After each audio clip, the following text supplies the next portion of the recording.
Question में एक first order reaction है और उसका फर्स्ट ऑर्डर रिएक्शन का स्टडी किया, उसका rate constant versus absolute temperature, मतलब 1/T का ग्राफ बनाया गया, आरएनएस प्लॉट बनाया गया और उसका स्लोप दिया है आपको ई ए की वैल्यू बतानी। ई ए क्या होता है? Activation energy.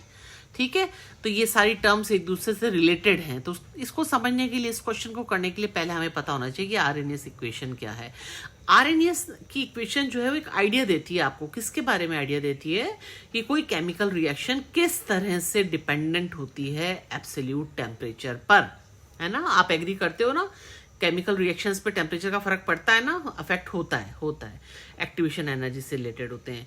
अब देखो ये आरएनएस की इक्वेशन है, rate constant is equal to A E की power minus E A upon R T, जहां पे आर क्या है? गैस कांस्टेंट है, टी एब्सोल्यूट टेम्परेचर है, ई ए क्या है? एक्टिवेशन एनर्जी है, और ए क्या है? ये है प्री एक्सपोनेंशियल फैक्टर। ठीक है, और के रेट कांस्टेंट। तो इसको लॉगरिथम फॉर्म में ऐसे लिख सकते हो, K is equal to natural logarithm of A minus E A upon R और 1/T लिख सकते हैं ना ऐसा। अब जो ग्राफ की बात कर रहे हैं लोग क्वेश्चन में, प्लॉट जो आरएनएस प्लॉट है वो किस किस के बीच में? Natural logarithm of rate constant और 1/T। और हम देखते हैं कि वो एक स्ट्रेट लाइन मिलती है जिसका slope minus E A upon R के बराबर होता है। ये देखो, ये रहा, है ना, ये स्ट्रेट लाइन है।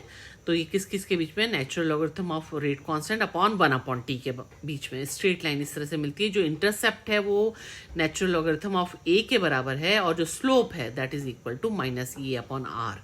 करेक्ट, और वही वैल्यू हमको दी है इन्होंने क्वेश्चन में। ठीक है, सारा आपको समझ में आ गया। अब हम रख देते हैं स्लोप की जगह -5 × 10³ is equal to E A upon are.